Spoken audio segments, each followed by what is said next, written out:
Om Swastiastu, selamat sore, selamat berjumpa kembali di video pembelajaran untuk mata kuliah Arsitektur Kota 2, Program Studi Arsitektur Fakultas Teknik Universitas Ngurah Rai, pada pertemuan kita yang ke-9 pada minggu ini.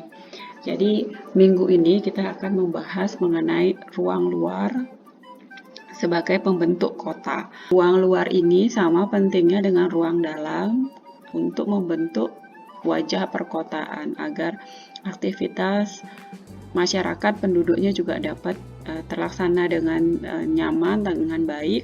Maka ruang luar ini juga kamu harus perhatikan. Mata kuliah ini, pada pertemuan ini saya berusaha untuk mengingatkan akan pentingnya ruang luar. Jadi, filosofi permukiman di Indonesia yang hampir sepenuhnya masih bersifat tradisional, bukannya tradisional itu buruk, tetapi sama baiknya. Filosofi permukiman di Indonesia itu adalah sebagai berikut, bahwa rumah tanpa halaman disebutkan bukan rumah, kampung tanpa lapangan bukan kampung, kota tanpa alun-alun belum bisa disebut sebagai kota. Jadi kalau kamu punya rumah tetapi tidak punya halaman, maka beberapa orang menganggapnya itu bukan rumah seutuhnya. Begitu juga dengan kampung tidak punya lapangan kampung ya, lapangan sepak bola atau lapangan untuk upacara bendera misalnya bagi aparatur pemerintahan, belum kampung.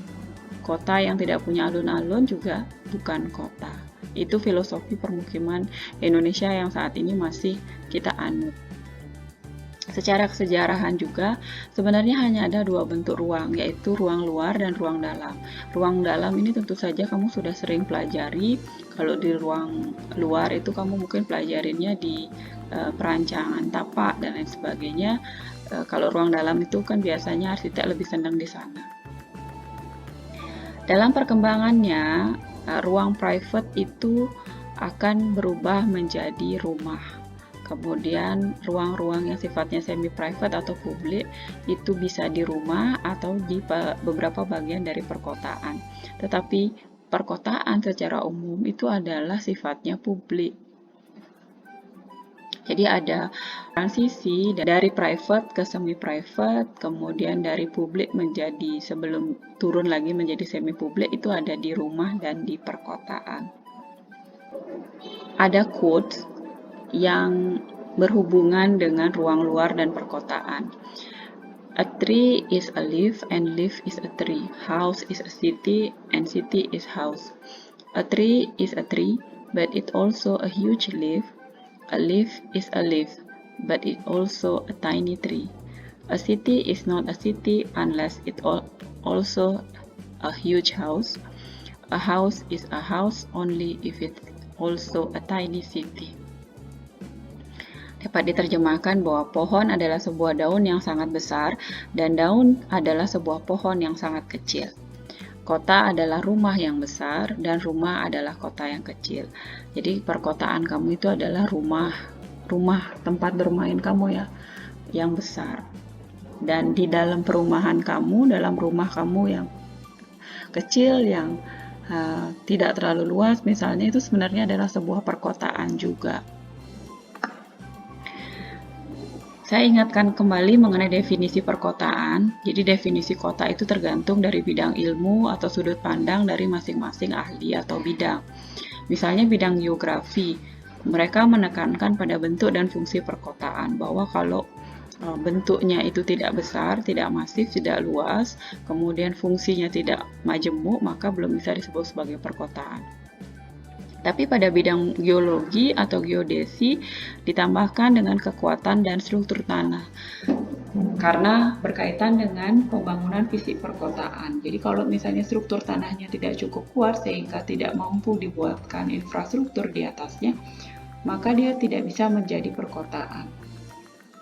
Ahli antropolog bilang, kota itu adalah wilayah yang berhubungan dengan lingkup budaya dan kesejarahannya. Kalau dia cukup majemuk, budaya yang ada di dalam suatu wilayah, maka dia bisa dibilang sebagai perkotaan. Ahli sosiologi mengklasifikasi perkotaan, ahli sosiologi menyatakan bahwa perkotaan itu adalah wilayah dengan klasifikasi permukiman dan perilaku manusia.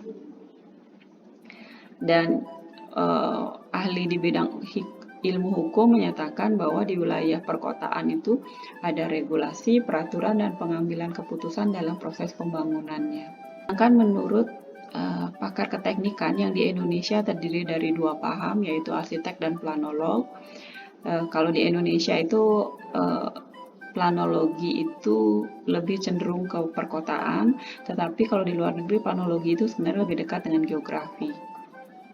Kesejarahan di Indonesia awalnya planologi itu lebih ke permukiman perkotaan seperti contohnya di Belanda, sehingga muncullah definisi bahwa kota itu adalah cerminan dari suatu bentuk fisik yang tercipta oleh hubungan antar ruang dan massa, void dan solid, dengan berbagai pola yang terjadi. Sedangkan menurut Amos Rapoport ini adalah ahli permukiman, disebutkan bahwa kota itu adalah sebuah permukiman yang relatif besar, padat, dan permanen yang terdiri dari kelompok individu-individu yang heterogen dari segi sosialnya.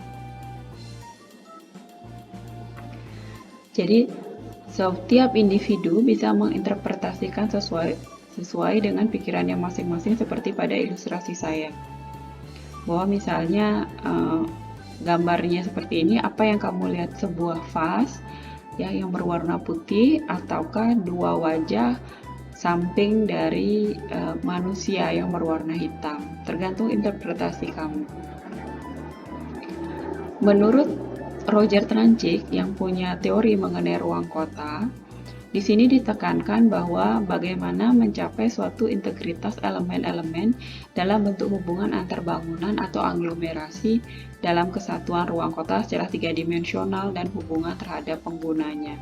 Roger Trancik itu menyatakan bahwa kota itu harus mencapai integritas atau kesatuan antar bangunan secara tiga dimensi, tidak boleh secara dua dimensi saja.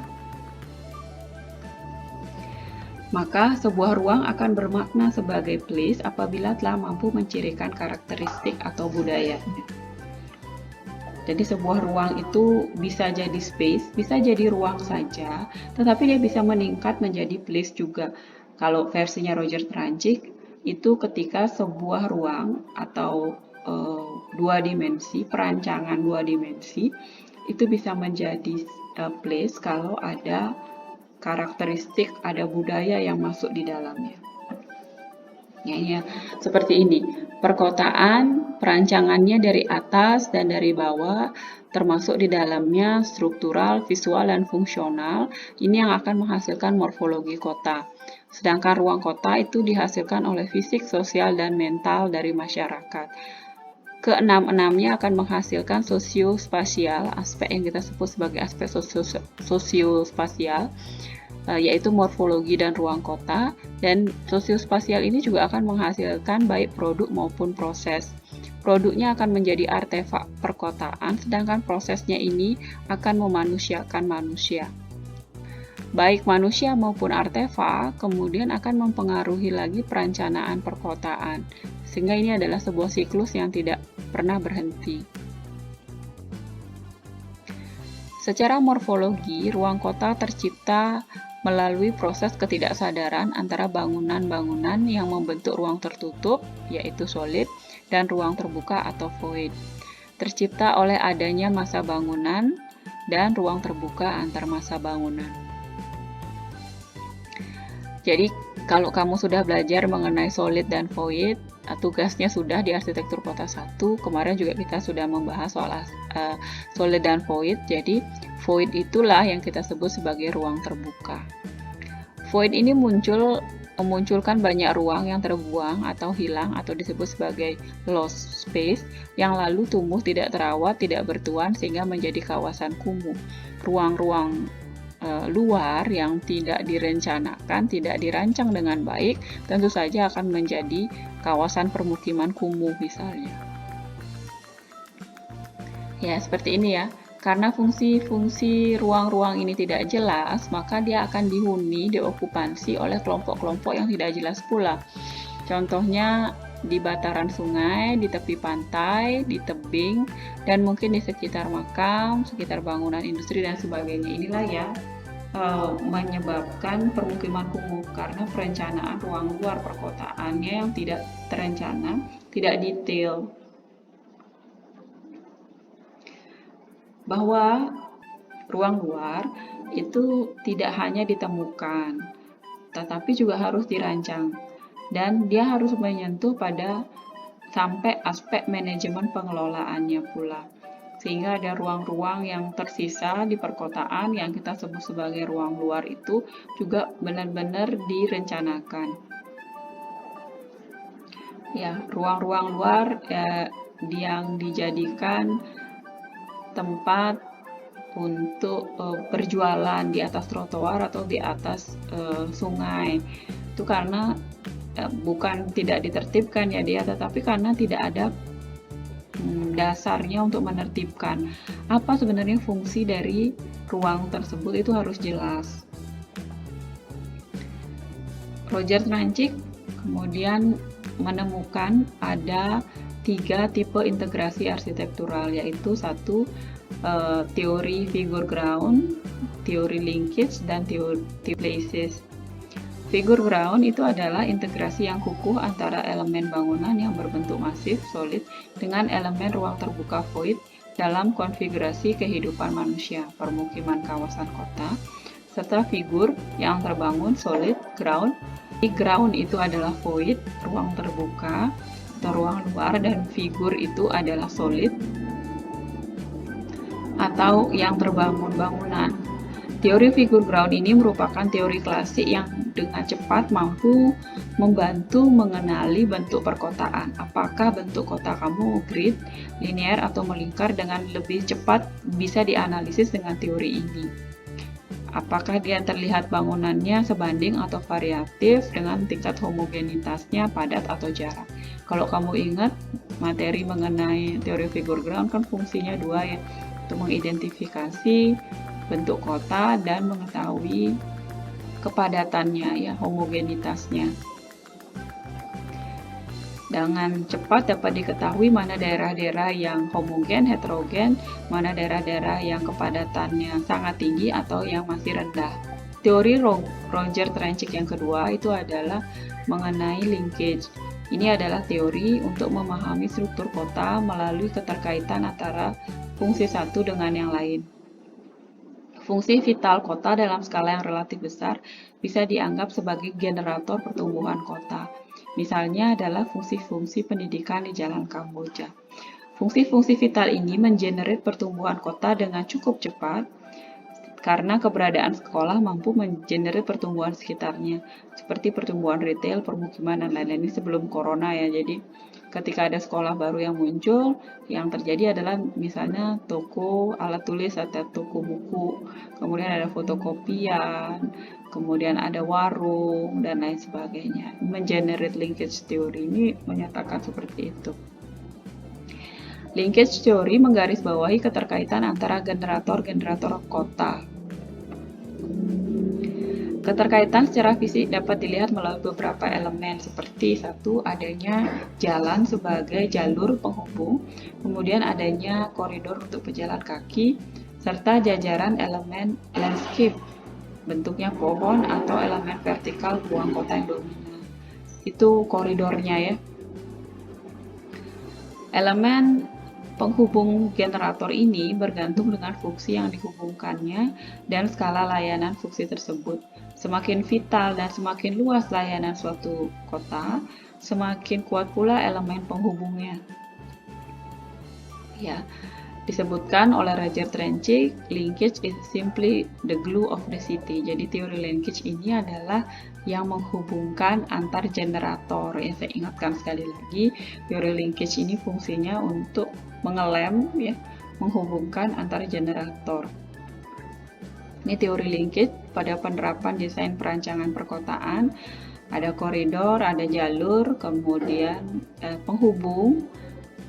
Kelihatan ya, dia menuju kemana dan memanfaatkan teori tersebut. koridor di Semarang, Benteng Wastenberg, ya. Juga seperti itu dengan memanfaatkan teori linkage. Teori yang terakhir itu adalah dari Roger Tranchik, itu adalah Theory of Place. Teori ini memahami kota lebih kepada makna dari ruang kota tersebut. Maksudnya itu adalah nilai atau value yang berakar dari budaya setempat.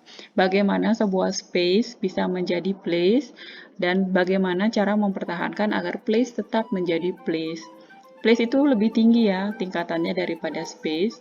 Jadi ada rasa memiliki pada sifat-sifat space dibandingkan pada sifat-sifat place. Contohnya alun-alun di Denpasar. Ruang kota ini memberikan makna atau nilai tersendiri terhadap kota Denpasar karena nilai historis ruang tersebut dan makna dari alun-alun sendiri terhadap struktur kota Denpasar secara keseluruhan. Contoh-contoh lainnya di kota-kota lain misalnya adalah Tugu Muda di Semarang, Simpang 5, Monas, Jembatan Merah karena memiliki nilai formal dan khusus bagi masyarakatnya. Ada nilai-nilai kesejarahan yang menempel pada ruang-ruang itu sehingga dia tidak sekedar menjadi place tetapi menjadi space. Ruang-ruang luar yang terbangun saat ini masih mencari identitas budaya pada dasarnya, belum mampu menyentuh menjadi space, masih belum mampu menyentuh menjadi place, masih menjadi space.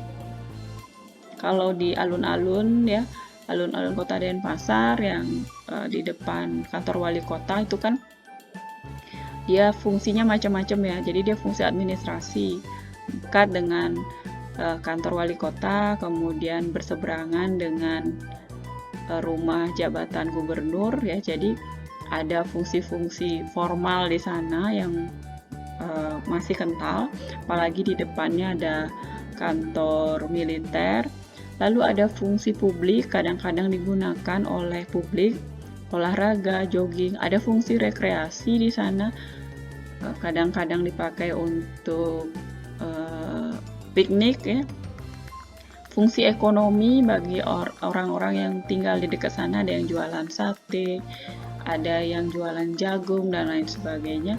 Lalu ada fungsi budaya, ada museum di depannya, kemudian fungsi religius, kadang-kadang dipakai jadi tempat sembahyang ya untuk Idul Fitri ataupun persembahyangan bersama, Tawur Kesange atau Saraswati kalau misalnya di Jagatnata ya, itu nggak cukup. Oke, ruang kota itu sebenarnya cara membuat dia menjadi place itu misalnya menambahkan budaya dan memberikan imajinasi. Jadi kalau kamu melihat perancangan, salah satu elemen perancangan ruang luar, itu ini adalah tram, kelihatannya seperti hewan raksasa yang bergerak ya. Kemudian imajinasi itulah yang ditanamkan identitasnya sehingga menjadi elemen ini menjadi pembuat space, sehingga elemen ini menjadi pembuat place. Ini mengimajinasikan suasana yang teduh, nyaman, aman, dan bersahabat pada perancangan ruang luar kota, sehingga dia bisa menjadi space, bisa menjadi place ya, karena ada imajinasi, identitas imajinasi yang dimasukkan di sana. Kalau ini diimajinasikan dengan semangat kerja keras dan tidak kenal lelah, lama-kelamaan dia bisa menjadi place juga. Oke. Jadi demikian materi saya untuk hari ini. Saya cukupkan, saya pendekkan saja untuk agar kalian bisa berkonsentrasi untuk menyelesaikan tugas tepat waktu, karena minggu depan sudah UTS ya. Jadi pengumpulan tugasnya juga ditetapkan nanti sesuai dengan target pada rancangan tugas. Oke, demikian dari saya. Sampai ketemu lagi. Om Santi, Santi, Santi Om.